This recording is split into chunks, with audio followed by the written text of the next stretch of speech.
সকাল সকাল শীতের ভিতরে আলু পরাঠা খেতে কী ভালো লাগে। সবাই কেমন আছো? আশা করি তোমরা সবাই ভালো আছো। সকালে বানালাম আজকে আলু পরাঠা, আর এটা দেশি মাখন, এটা অরিজিনাল মাখন, এটা বৃন্দাবন থেকে এনেছিল। তাই আমি আজকে মাখন দিয়ে আলু পরাঠা বানাতে, দেখো কত বড় বড় বেরি। আর আজকে রান্না করলাম আমি মটর শাক।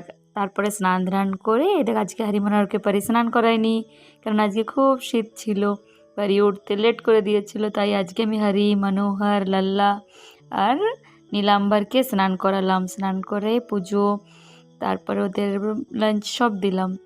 তোমরা প্লিজ আমার চ্যানেলটাকে লাইক, শেয়ার অ্যান্ড সাবস্ক্রাইব জরুর করো, কেননা কিছুদিন পরে সুন্দর সুন্দর কন্টেন্ট পাবে।